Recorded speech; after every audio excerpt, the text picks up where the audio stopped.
It's kind of like sourdough. It's like it just, it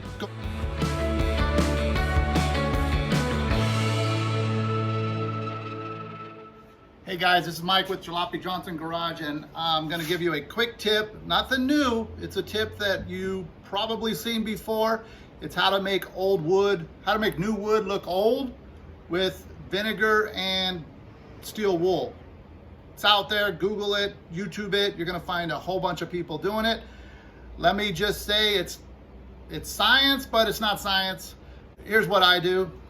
I got my pickle jar. You can put it in a mason jar. Most people put it in a mason jar. We put it in a pickle jar. And I call it make it look old stain. And it's really not just for wood. The trick that I do is I just keep using the same jar, and I got a little bit low here, but I'm just gonna add to this. It's kind of like sourdough. It's like it goes faster. You don't have to wait quite as long. And you're gonna see some people that strain it out, using it for fine furniture and stuff. What we do here, we don't need that. I don't strain it, I just leave it in there. It breaks down, add a little bit more vinegar, breaks down. That's kind of how this jar works. But I also wanna show you how you can use it for more than just wood. All right, I just got a simple stir stick here. Reason I picked a stir stick, because it has some paint on it already, or ink or whatever they use to stamp this. But I'm also gonna put a couple little paint marks on here as well. Oh, that's probably too much.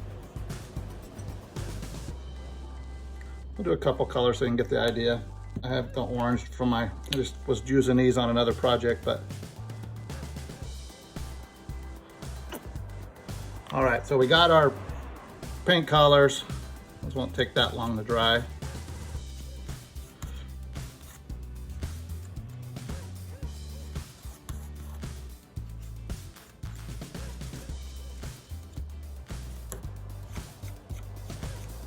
Some lines there. Okay, what I'm trying to demonstrate is how you can go over paint as well as wood to kind of give it a more subdued look. While that dries, let's try what you can do like with this bottle right here. So before I refill this and add my stuff in, I'm just going to use a little bit. I wanted you to take a quick look in there. That's pretty thick. So this is a lot of, I've probably had this about 5 years already, where I just keep adding more steel wool and vinegar. So, but just for kicks, let me kind of show you what you can do with like a label.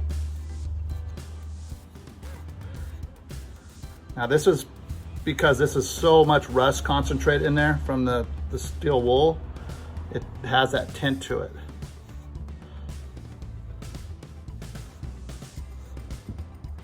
And the only thing is, it has to be able to absorb it even just a little bit. So like I'll even use it on like metal that's been painted, and if the paint's kind of dry a little bit, it'll take that tint.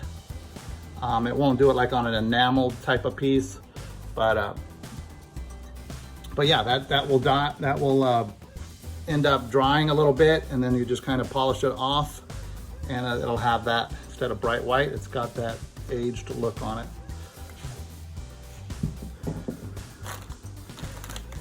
And then for the stick here, it should be dry enough, but those colors are pretty bright, so we'll just kind of go over the wood. I'll leave a little section there, and then we'll go over those colors as well. Probably went too soon. I got paint on my brush.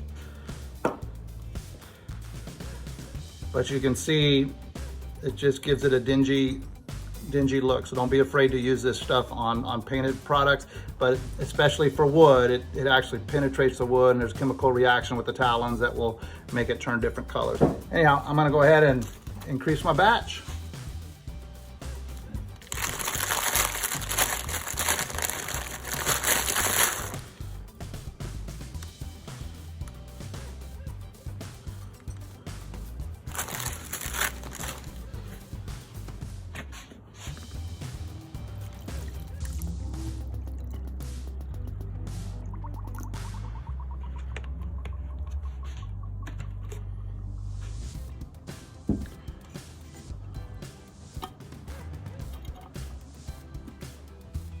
And one tip, when you start with a new batch, there's a lot of, I don't know, reaction going on. So you want to kind of leave it open because it does create a gas, and it'll actually slow down the process if it's sealed up. If you want to hurry it up along, kind of leave it open for a couple days to get the thing going, and then you can seal it up.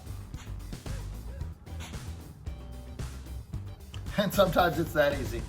Bottle looks old, stick looks old, mission accomplished.